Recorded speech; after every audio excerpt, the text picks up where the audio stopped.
नमस्कार, ओम शांति। आप सभी का बहुत बहुत स्वागत है हमारे इस सेशन में। राजयोगा मेडिटेशन ऑनलाइन कैंप में हम बहुत आगे जा चुके हैं और हम लोग परमात्मा के विषय में जान रहे थे, परमात्मा के विषय में उसका साक्षात्कार कर रहे थे कि ईश्वर है कौन, वो होता कैसा है, दिखता कैसा है। और हम बहुत सारी मान्यताओं के बारे में भी जान रहे थे, सुन रहे थे जो परमात्मा से जुड़ी हुई है। आशा है कि आपको वो सारी बातें समझ में आई होंगी और आपके कोई प्रश्न भी नहीं रहे होंगे। लेकिन अगर आपके मन में कोई भी डाउट आता है, कोई भी क्वेश्चन उठता है या कोई भी दुविधा है तो आप हमसे संपर्क कर सकते हैं। हमने पिछले सेशन में बहुत सारी बातें परमात्मा की एग्जिस्टेंस को लेकर के, जो दुनिया में बातें हैं वो क्या हैं और उनमें कितना सत्य है। सत्य तो ज़रूर कुछ होगा क्योंकि लोगों ने अपने अनुभव के आधार पर वो सारी बातें कही हैं, पर वो सत्य है क्या, कहीं हम सत्य से कहीं बेमुख तो नहीं हैं। तो एग्जैक्टली रियलिटी क्या है उसको हम और भी ज़्यादा विस्तार से आज जानेंगे, समझेंगे। तो जैसे लास्ट सेशन में हमने जाना और समझा कि 5 कसौटियाँ हैं जिनके आधार पर हम हर एक चीज़ को परख सकते हैं, हर एक बात को परख सकते हैं, हर एक बिलीफ सिस्टम को परख सकते हैं कि परमात्मा असलियत में हो कौन सकता है, वो दिखता कैसा है। तो हमने 5 कसौटियाँ जो जानी कि परमात्मा सर्वशक्तिमान है, सर्वोच्च शक्ति है, सर्वोपरे है। परमात्मा जो है वो सर्वज्ञ है, सभी knower of everything, ocean of knowledge है और परमात्मा सर्वधर्म माननीय होना चाहिए। तो ये जो 5 बातें हैं, इनके आधार पर जो बातें हम संसार में देखते हैं, आइए उन एक एक बातों को हम लगा कर के देखते हैं। तो जैसे संसार में एक बहुत बड़ी मान्यता है कि प्रकृति ही परमात्मा है, क्योंकि प्रकृति से हमें बहुत प्राप्ति हुई है, हमें प्रकृति ने हमेशा देने का काम किया है। तो हम हमेशा से प्रकृति की पूजा भी करते आए हैं। कभी हमने वृक्षों की पूजा की, सूर्य की पूजा की, नदियों की पूजा की, अग्नि की पूजा की, प्राणियों की पूजा की। तो प्रकृति को हम ईश्वर मान के पूजते आए हैं। तो अब हमें ये सारी बातें उन 5 बातों के आधार पर समझनी है कि क्या प्रकृति सर्वज्ञ है, क्या प्रकृति से हमें सारा ज्ञान प्राप्त हो सकता है। हमने प्रकृति को बहुत ढूंढने की, तलाशने की, उसके अंदर तक, उसके रहस्य तक जाने की हमने कोशिश की, पर ज्ञान तो हमें इतना प्राप्त नहीं हुआ। हमें सिर्फ एक अणु, एटम ही मिल पाया, लेकिन एटम भी हमें वो ज्ञान नहीं दे पाया। तो प्रकृति भी सर्वज्ञ नहीं है, प्रकृति भी सर्वशक्तिमान नहीं है, प्रकृति को भी सभी धर्म जो हैं वो स्वीकार नहीं करते हैं कि वो ईश्वर का रूप है। लेकिन हाँ, प्रकृति का जो नेचर है दाता बन के देने का, वो ज़रूर परमात्मा के नेचर से मिलता है। इसलिए हमने प्रकृति को भी ईश्वर माना।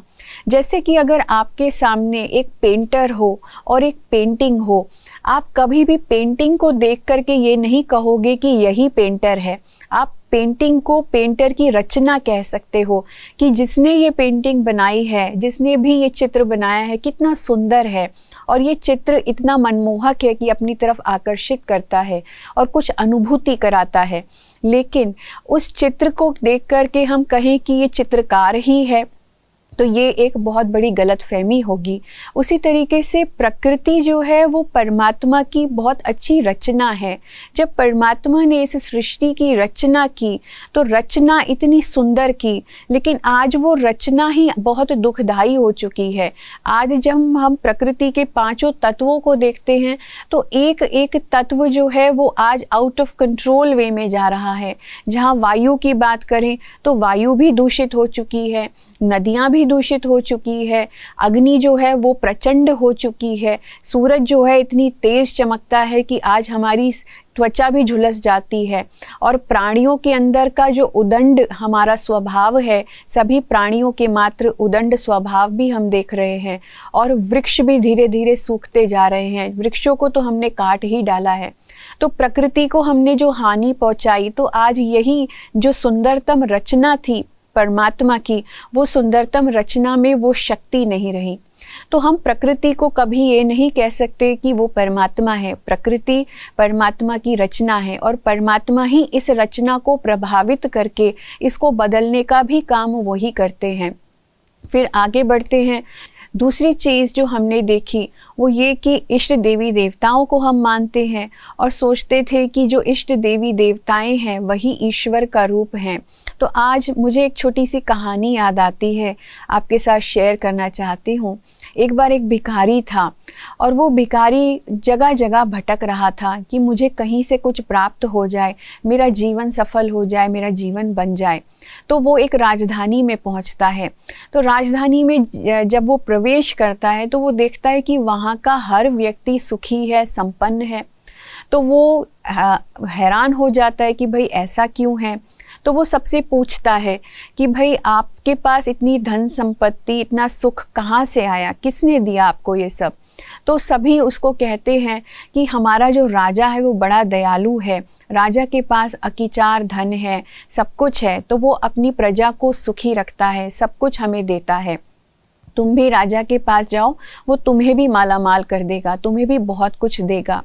तो ये सोच कर के भिखारी जो है राजा के महल की तरफ चला जाता है। तो जब वो राजा के महल की तरफ जाता है तो द्वारपाल उसको वहीं रोक लेता है और उसको पूछता है कि भाई तुम्हें कहाँ जाना है। तो वो बताता है कि मुझे तो राजा से मिलना है। तो द्वारपाल कहते हैं राजा अभी पूजा में बैठे हैं और वो जब उनकी पूजा समाप्त हो जाएगी तो वो आपसे मिल लेंगे। तो भिखारी छुप कर के और राजा के मंदिर की बाहर राजा का वेट करता है और देखता है कि राजा किसकी पूजा कर रहे हैं।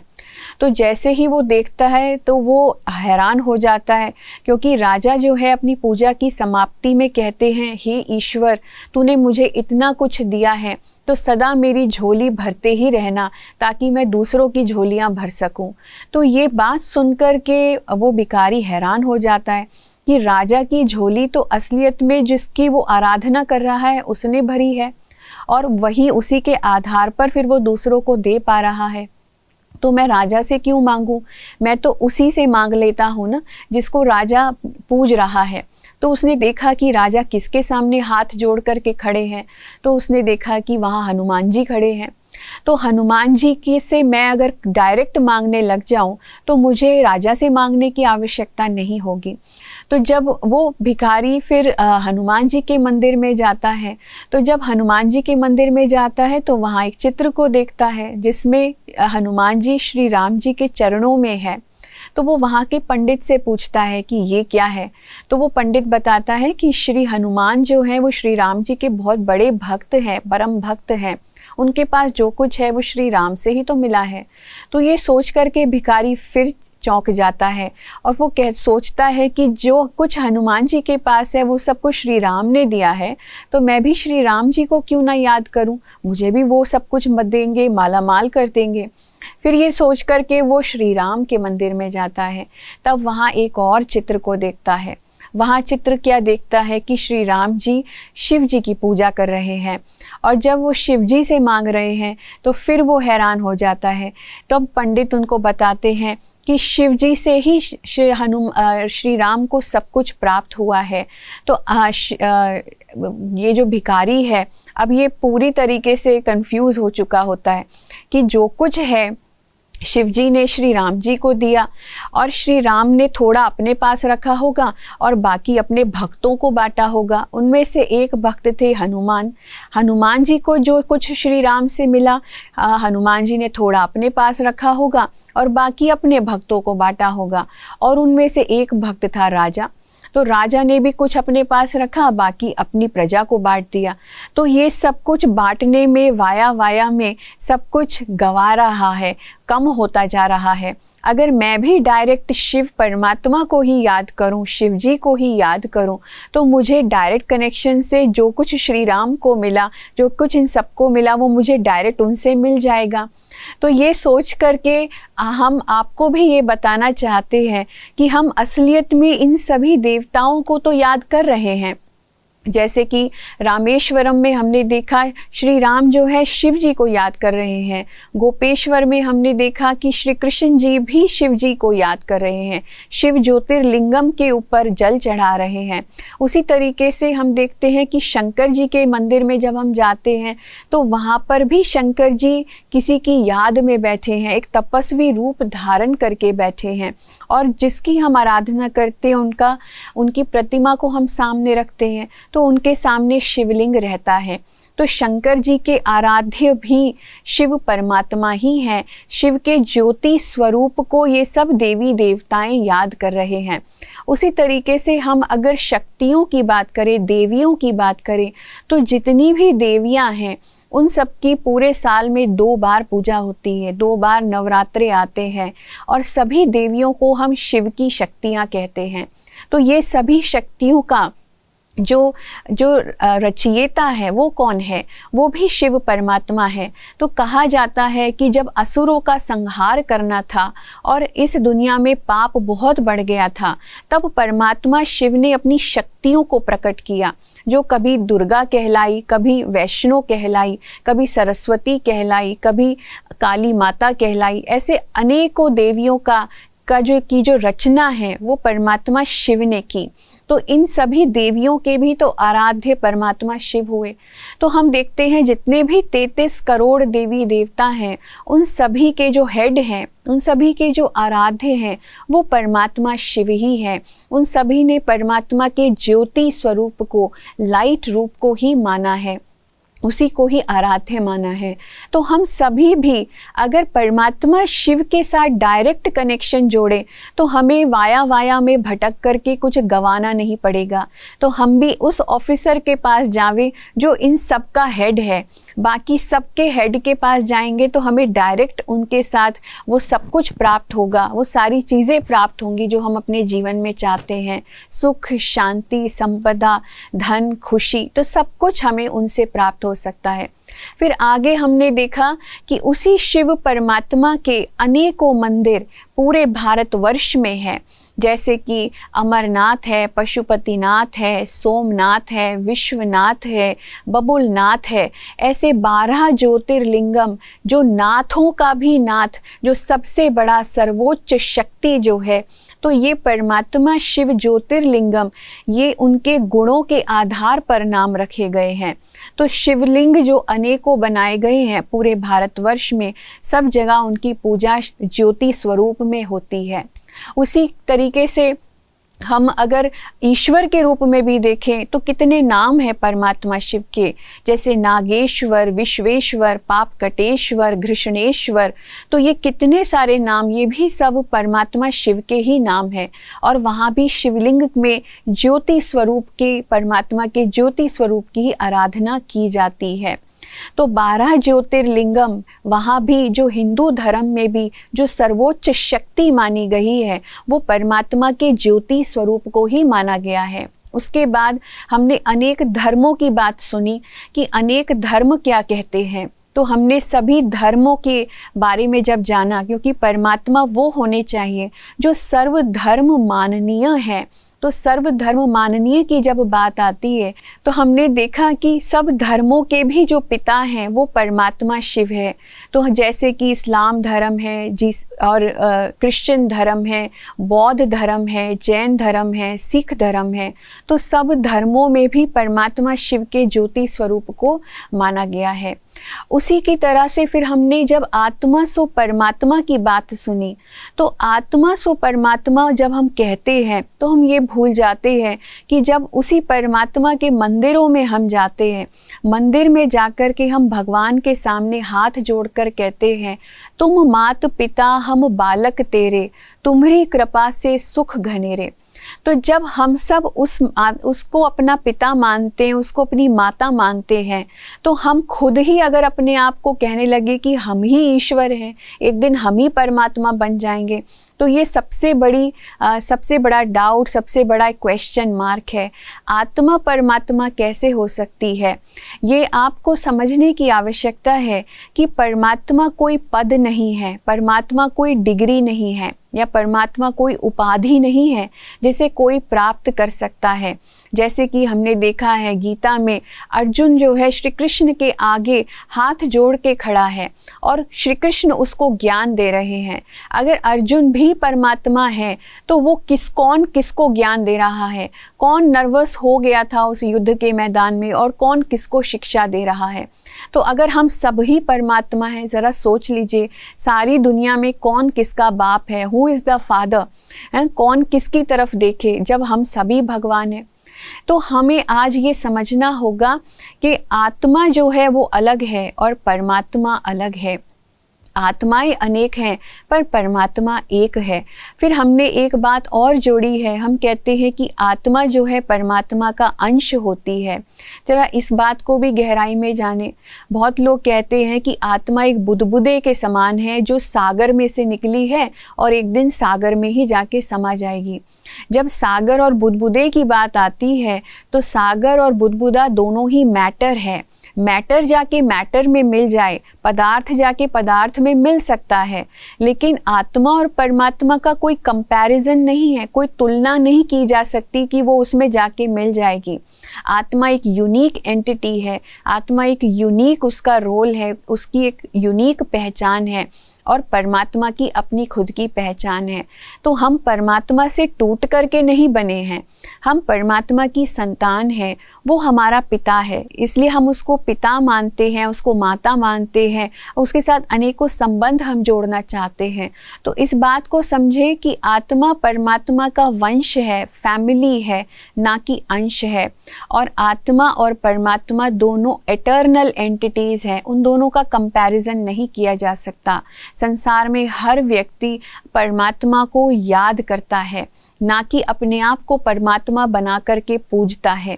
तो ये बात को हम और भी समझते हैं कि तीसरी बात जो हमारे सामने आती है कि हमने ब्रह्म को ईश्वर मान लिया। तो ब्रह्म क्या है? ब्रह्म जो है हम आत्माओं का घर है, हम सबका रहने का स्थान है। हम सब आत्माएं कहाँ से आई हैं, वो निवास स्थान कौन सा है। हम परमात्मा के घर को भी क्या कहते हैं? हे पार ब्रह्म परमेश्वर। तो पार ब्रह्म परमेश्वर अर्थात कि वो परमेश्वर जो ब्रह्म में रहता है, पार ब्रह्म में रहने वाला। तो ब्रह्म जो है एक रहने का स्थान है, एक घर है। उसको अनेक नामों से हम याद करते हैं, कोई मुक्ति धाम, कोई मोक्ष धाम, कोई सातवां आसमान, कोई छठा तत्व, कोई ब्रह्मलोक, कोई परम धाम, कोई शांति धाम, कोई मूल वतन। तो परलोक, अनेकों नाम हैं उसके, लेकिन वो कोई परमात्मा नहीं है। परमात्मा तो खुद उस ब्रह्मलोक में रहते हैं। तो हम सब आत्माओं का और परमात्मा का भी जो रहने का स्थान है वो ब्रह्म है। तो ब्रह्म ईश्वर नहीं है, लेकिन निर्वाण धाम है, जहाँ वाणी भी नहीं है, जहाँ संकल्प भी नहीं है, लेकिन हम सब आत्माएं ज्योति स्वरूप में वहाँ निवास करती हैं। फिर अगला हमारे मन में जो डाउट आया था कि क्या परमात्मा सर्वव्यापी है, तो ये भी एक कन्फ्यूजन था, क्योंकि हमने जब वो कॉलम देख रहे थे तो उस कॉलम में ये भी लिखा था कि परमात्मा सर्वव्यापी है। आइए गहराई से जानते हैं इस बात को। मुझे लगता है बहुत सारे लोगों का ये प्रश्न होगा, क्योंकि बहुत सारे लोगों ने परमात्मा को सर्वव्यापी कह करके, गॉड इज़ एवरीवेयर कह करके उसको कण कण में बताया है कि ईश्वर तो कण कण में है। अब ज़रा अपनी स्क्रीन पे देखिए कि हम सब परमात्मा की पूजा करते हैं और हम उसको याद करते हैं। तो जो पूजा करने वाले हैं वो किसको याद कर रहे हैं? जब हम सभी ईश्वर हैं और हमारे हर कण कण में ईश्वर है, हमारी हर स्थान पे हर जगह ईश्वर है, तो कौन किसको याद कर रहा है? तो ये एक बहुत बड़ा क्वेश्चन है। फिर दूसरा हम देखें कि कौन बीमार है और कौन हमको ठीक करेगा। जब हम बीमार होते हैं, लाचार होते हैं, दुखी होते हैं, हम अपनी समस्याओं का हल नहीं निकाल पाते हैं, हम अपनी बीमारी का इलाज नहीं ढूंढ पाते हैं, तब डॉक्टर भी हमको कह देता है कि भगवान को याद करो, वही तुम्हारी मदद कर सकता है। तो जब भगवान कहीं तो होगा जो हमारी मदद करेगा। हम ही भगवान हैं, हमारे अंदर ही भगवान है, हमारे एक एक कण में भगवान है, एक एक चीज़ में भगवान है। तो हम किसको पुकार रहे हैं, किसको याद कर रहे हैं कि आओ हमें ठीक करो? और क्या परमात्मा सब जगह होता तो हम बीमार ही क्यों पड़ते? तो ये भी एक बहुत बड़ा क्वेश्चन है। तो अपने विवेक से सोचिए कि बीमार व्यक्ति अगर ईश्वर ही है और उसके पास उसके कण कण में, उसके पूरे शरीर के कण में अगर ईश्वर है, तो वो उसको ठीक क्यों नहीं कर देता? उसी तरीके से हम देखें कि जैसे अग्नि का ताप फैलता है, वैसे हम लोग अगर परमात्मा को सर्वव्यापी कहें तो उसके गुण भी हमें सर्वत्र सब जगह दिखाई देने चाहिए। आपने देखा होगा कि जैसे ही काला कोयला जब आप उसको अग्नि के अंदर डालते हैं तो उसका भी रूप बदलने लगता है, उसकी कालट निकल जाती है। उसी तरीके से लोहे को भी आप अग्नि में डालते हैं, उसका रूप बदलने लगता है, वो अग्नि का रूप ले लेता है। जैसे ही उसी तरीके से जब आप अगर कभी सागर के सामने जाओ या नदी के किनारे खड़े हो जाओ तो आपको शीतलता महसूस होती है कि ठंडक महसूस हो रही है। तो जब पांचों तत्व भी जब आप उनके संपर्क में आते हैं तो अपना आभास कराते हैं, अपने गुण का आभास हमें कराते हैं। उसी तरीके से अगर परमात्मा हमारी सब जगह हो, हमारे साथ रहता हो, हमारे दिल में रहता हो, हमारे शरीर में रहता हो, कण कण में रहता हो, तो इतनी सर्वशक्तिमान वो शक्ति, सर्वोच्च शक्ति, सर्वज्ञ शक्ति एक एक चीज़ में मौजूद हो और हमें उसका एहसास ही नहीं होता। संसार में दुख जो है चरम सीमा पर बढ़ता जाता है, लेकिन जो सुख देने वाला परमात्मा है, जो हमारे दुखों को दूर करने वाला परमात्मा है, वो इतना शक्तिहीन है कि वो कण कण में होकर के भी दुख की दुनिया को बढ़ने से रोकता नहीं है, दुख बढ़ने से रोकता नहीं है। तो उसका संग का रंग कहाँ दिखाई देता है आपको? आप अगर बात की जाए परमात्मा के सर्वव्यापी की, तो आप तो नित्य परमात्मा के साथ रहते हो। संसार का हर मनुष्य इसका मतलब परमात्मा के साथ ही रहता है, क्योंकि सब जगह ईश्वर है। तो इस हिसाब से अगर देखा जाए कौन से गुण हैं आप सबके अंदर, हर मनुष्य के अंदर फिर परमात्मा के गुण होने चाहिए, उसकी व्यक्तता होनी चाहिए, लेकिन वो तो हमें दिखाई नहीं देती। ये दुनिया और पाप की तरफ बढ़ती ही जाती है और दुख की तरफ बढ़ती ही जाती है। उसी तरीके से हम देखें, आज जो है एक व्यक्ति एक दूसरे व्यक्ति का खून कर देता है, उसका मर्डर कर देता है, तो क्या जो मर्डरर होगा जिसने उसका खून किया, आप उसको भगवान की उपाधि देंगे? आप कहेंगे कि ये काम ईश्वर ने किया है? क्या इसका ब्लेम भी आप भगवान के ऊपर ही डालेंगे? तो इनमें से कौन भगवान था? जो मरने वाला था वो भगवान था, या जो मारने वाला था वो भगवान था? किसको आप ईश्वर कहेंगे? क्या भगवान ने भगवान का खून कर दिया? तो ये सारे प्रश्न जो है हमें सोचने पे मजबूर करते हैं। आज एक घर में अगर दो बच्चे आपस में लड़ते हैं, तब भी माता पिता उनको लड़ते हुए नहीं देख सकते।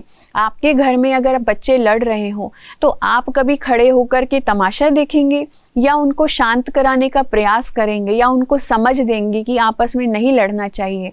और क्या भगवान इतना सर्वशक्तिमान होकर के जब इतनी हिंसा सारी जगत में देखता है और इतना सब कुछ सब जगह होकर के आपस में लोगों को मारकाट करते हुए देखता है, तो क्या वो बाहर निकल के नहीं बोल सकता है कि तुम क्यों आपस में लड़ रहे हो? इतनी सर्वोच्च शक्ति होकर के भी वो हमें क्यों शिक्षा देने के लिए बाहर नहीं निकल के आता?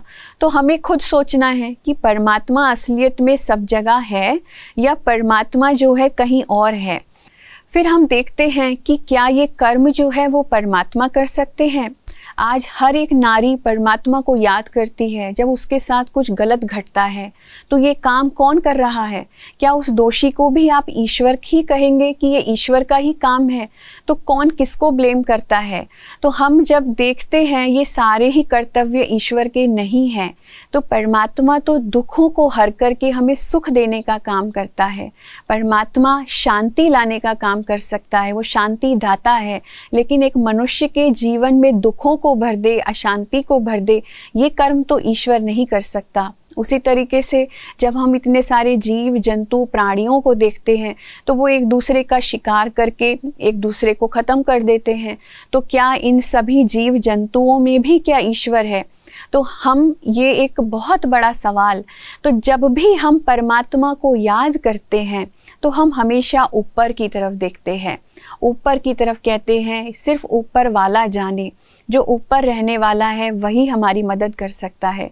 और हम कहते हैं ऊंचा तेरा नाम, ऊंचा तेरा काम, ऊंचा तेरा धाम, ऊंचते ऊंच भगवान।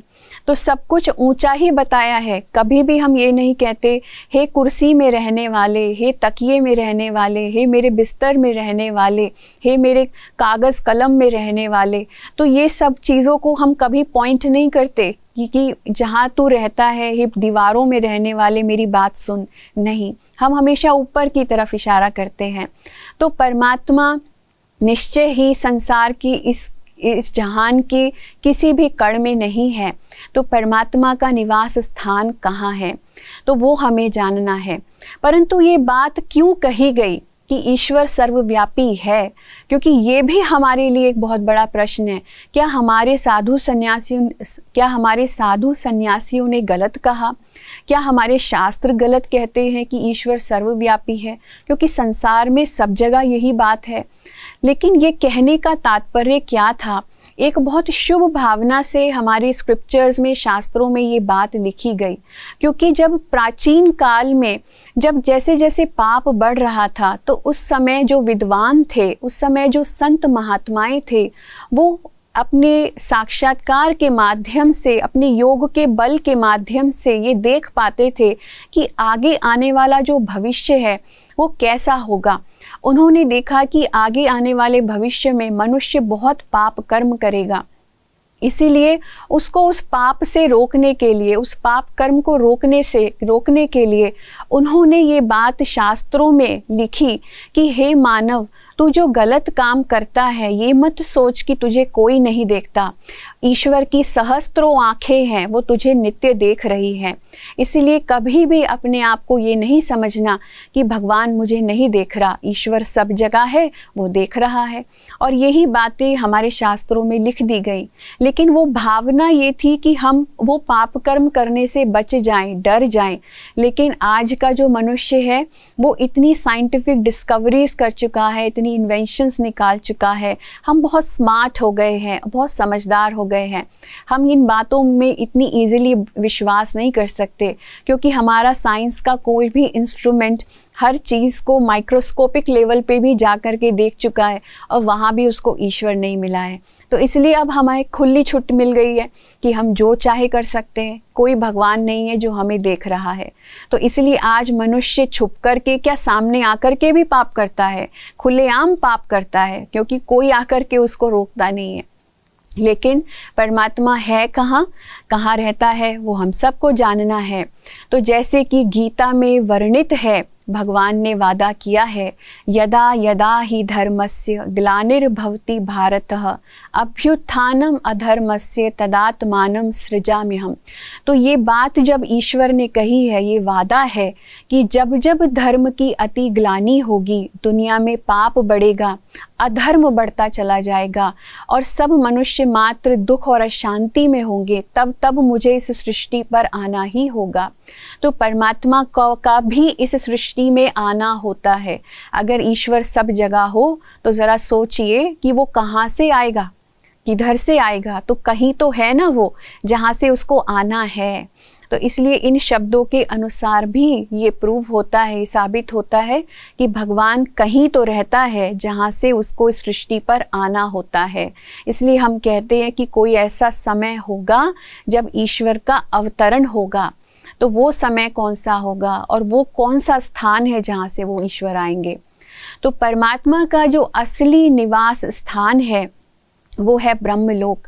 वो हम सभी आत्माओं का भी निवास स्थान है और ईश्वर का भी निवास स्थान है। इसको निराकारी लोक, निर्वाण धाम, मुक्ति धाम, शांति धाम, अनेक नामों से हम जानते हैं और जान चुके हैं। तो ये सुनहरे लाल रंग का जो लोक है, हम सभी का घर है, मीठा घर है, जहाँ परमात्मा भी एक ज्योति स्वरूप रूप में निवास करते हैं और हम सब आत्माएं भी निवास करते हैं। इसी स्थान से, इसी को ब्रह्म कहा जाता है और इसी स्थान से परमात्मा भी इस धरती पर आकर के अपना दिव्य कर्तव्य निभाते हैं, आगे बढ़ते हैं। तो इसलिए परमात्मा सर्वशक्तिमान है, परंतु सर्वव्यापी नहीं है। फिर आत्मा का परमात्मा के साथ क्या संबंध है? बहुत ही श्रेष्ठ संबंध है, बहुत ही मीठा संबंध है। हम दुनिया में अनेकों संबंधों से बहुत कुछ प्राप्त करते हैं। माँ से हम ममता प्राप्त करते हैं, प्रेम प्राप्त करते हैं। पिता से हमें प्रॉपर्टी, वर्षा प्राप्त होता है, वो हमारी हर चीज़ का ध्यान रखते हैं, हमारे लिए रिस्पॉन्सिबल होते हैं। हमें नित्य नई नई बातें, संस्कार जो हैं माता पिता से प्राप्त होते हैं और आगे बढ़ने का जो प्रेरणाएं हैं, संसार में जीने की जो प्रेरणाएं हैं, माता पिता से प्राप्त होती हैं। उसी तरीके से हम परमात्मा को अगर पिता रूप में याद करें तो परमात्मा की अनगिनत जो खजाने हैं, जो शक्तियां हैं, वो हमें एक वर्षे के रूप में, एक अधिकार के रूप में हमें प्राप्त हो सकती हैं।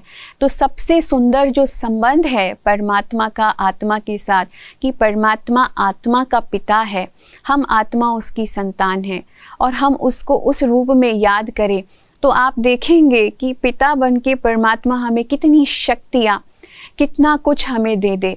जैसे माता पिता हमेशा अपने बच्चों को देते ही रहते हैं, कभी भी कमी नहीं करते, कभी उनके लिए गलत नहीं सोचते, हमेशा उन पर लुटाते रहते हैं, हमेशा उन्हें दुआएं देते रहते हैं। तो हम परमात्मा को अपना पिता माने, ये संबंध जोड़ें।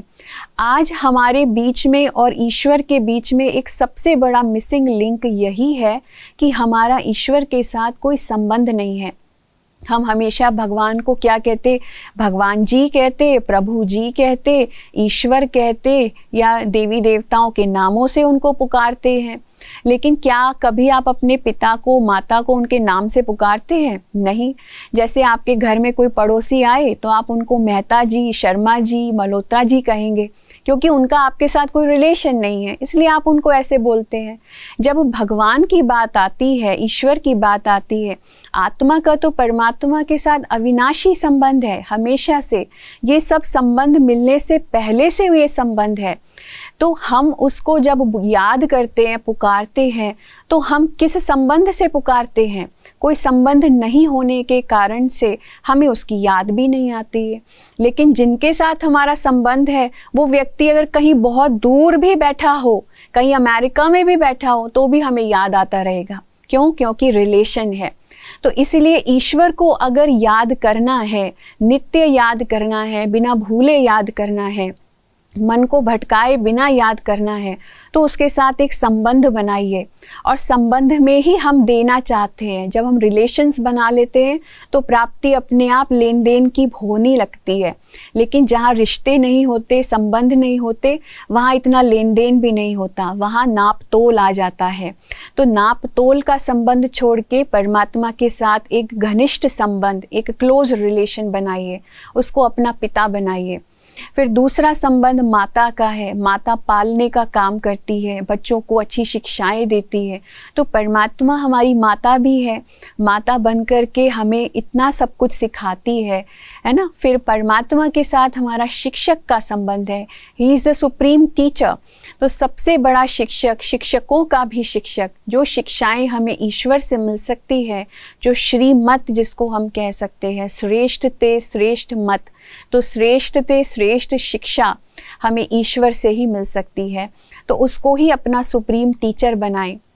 फिर परमात्मा को अपना दोस्त बनाए, सखा बनाए। खुदा दोस्त उसको कहा जाता है। दुनिया में बाकी दोस्त तो भले ही धोखा भी दे दें, छोड़ करके भी चले जाएं, बल्कि कितने ऐसे फ्रेंड्स होंगे जो बचपन से लेके अब तक आपने बनाए भी होंगे, लेकिन आज उनके चेहरे भी देखने को नहीं मिलते। वो सब अपनी अपनी लाइफ्स में बिजी हो गए हैं।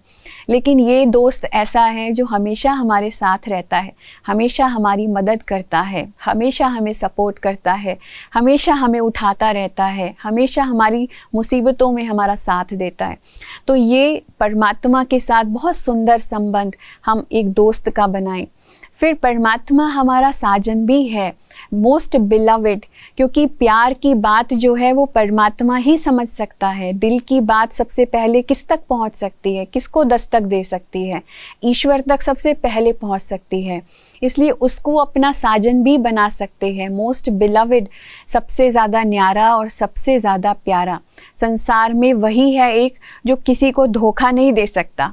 हमेशा हर बात में जो रिलेशन हम उसके साथ बनाएंगे, सबसे पहले वो रिलेशन निभाता है, बाद में हम निभाते हैं।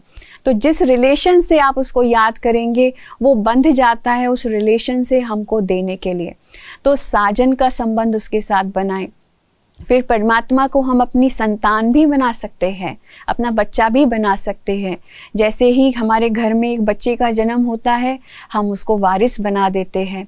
और वारिस जो है, हम ये सोचते हैं ये आगे जा कर के हमारा नाम रोशन करेगा, ये आगे जा कर के हमारा ध्यान रखेगा, हमारी केयर करेगा। इसीलिए लोग संतान पैदा करते हैं। लेकिन क्या आज की संतान किसी को आगे तक सपोर्ट करती है? तो आज की संतान क्या हर एक को सुख दे पाती है? तो इसीलिए परमात्मा को अपनी संतान बनाइए, उसको गोद लीजिए, उसकी पालना भी करिए। तो परमात्मा को जब आप अपना बच्चा रूप में स्वीकार करेंगे तो वो हमेशा के लिए आजीवन आपके लिए खड़ा रहेगा, आजीवन आपकी सेवा में रहेगा। फिर नेक्स्ट जो रिलेशन है वो बंधु। परमात्मा को हम अपना भाई भी बना सकते हैं। बहुत लोगों का भाई नहीं होता, या कि जिनका भी होता है तो वो हम उसके साथ ये समझते हैं कि वो हमारी रक्षा करेगा या वो हमें आजीवन संभालेगा। तो हम भगवान को अपना भाई या अपनी बहन, जैसे भी हमें पसंद हो, तो जिसका भाई नहीं है वो भाई बना सकता है, जिसका बहन है वो बहन नहीं है तो वो बहन बना सकता है।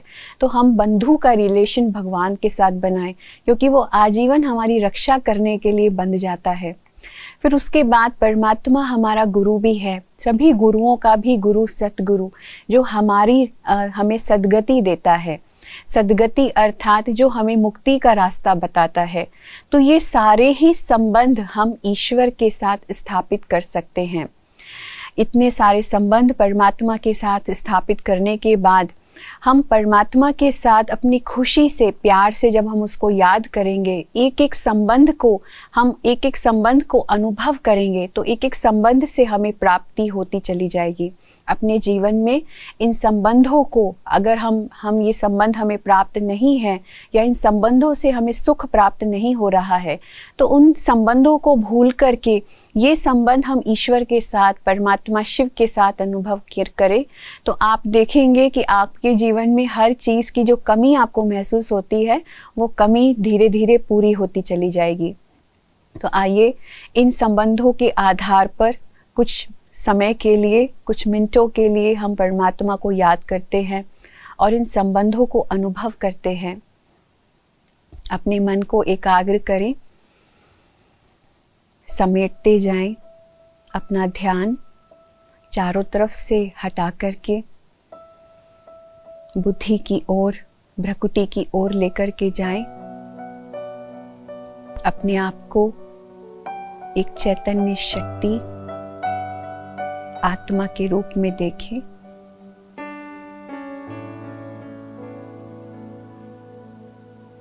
मैं आत्मा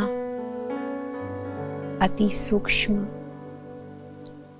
चमकते सितारे के समान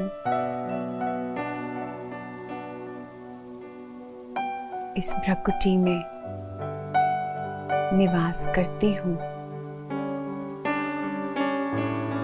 इस शरीर के मालिक एक अदृश्य सत्ता, अविनाशी सत्ता हूँ।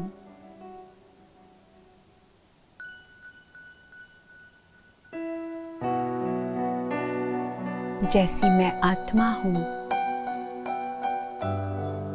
ऐसा ही मेरा पिता, परम पिता परमात्मा है।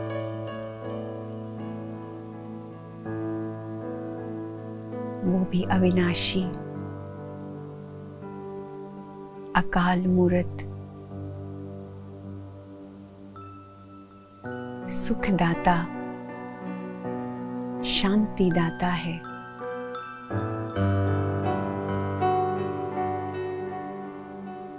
परमात्मा के दिव्य स्वरूप को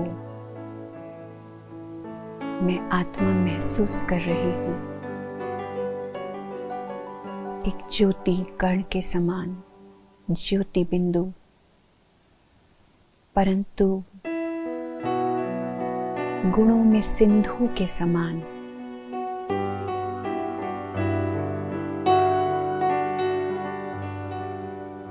परमात्मा शिव अनंत शक्तियों से भरपूर,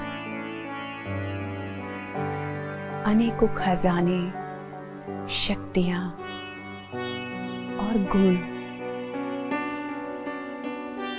मुझ आत्मा को दे रहे हैं।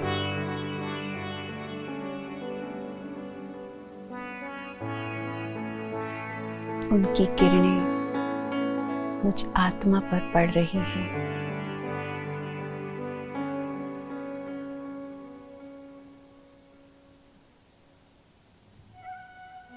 महसूसता की शक्ति को बढ़ाएं।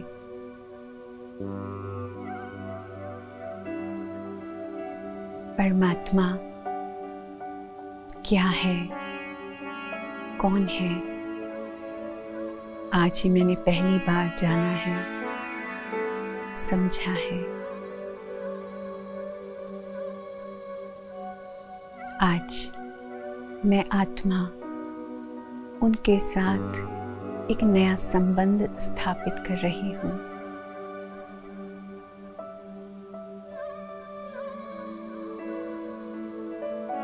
तुम ही मेरे पिता हो, तुम ही मेरी माता हो, तुम ही मेरे खुदा दोस्त हो, तुम ही मेरे सतगुरु हो, मेरे बंधु सखा, मेरी टीचर, सर्व संबंध मैं तुम्हारे साथ महसूस कर रही हूँ।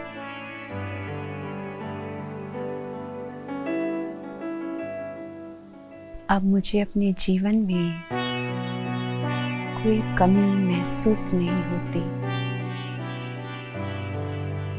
मेरा ध्यान रखने के लिए तुम निमित्त हो। मैं आत्मा अपनी सारी जिम्मेवारी तुम्हें सौंपकर निश्चिंत हो जाती हूँ।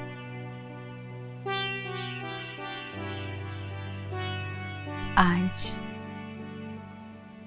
जब तुम खुद आकर के मेरा दरवाजा खटखटा रहे हो, मैं भी तुम्हारी उंगली पकड़कर एक नए जीवन की शुरुआत कर रही हूँ।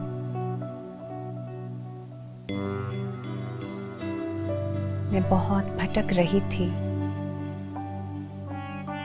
अब लगता है मुझे रास्ता दिखाने वाला मिल गया। मैं तुम्हें ही ढूंढ रही थी, पर अब महसूस होता है मैंने तुम्हें पा लिया। तुम्हारा परिचय मुझे मिला। मन में कितनी संतुष्टता और खुशी महसूस हो रही है, जैसे एक अनाथ को उसके माता पिता मिल गए हो।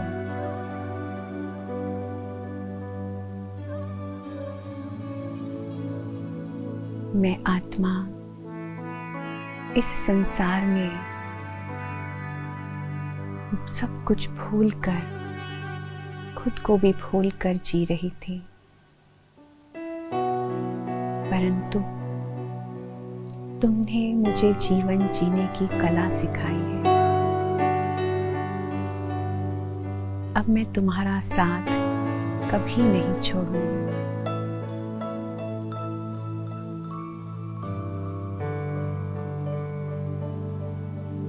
महसूस करें परमात्मा एक शक्ति रूप में अपनी सर्व शक्तियां मुझ आत्मा के ऊपर लुटा रहे हैं। अनेकों दुआएं मुझे दे रहे हैं। बेहद प्रेम, बेहद शांति, बेहद खुशी की अनुभूति हो रही है।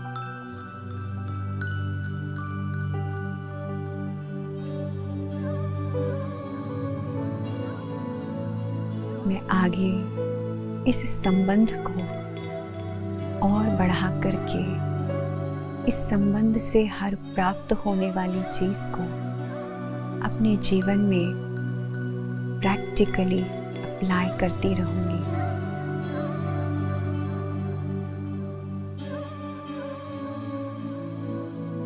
हर कर्म करते हुए भी उस परमात्मा को नहीं भूलूंगी।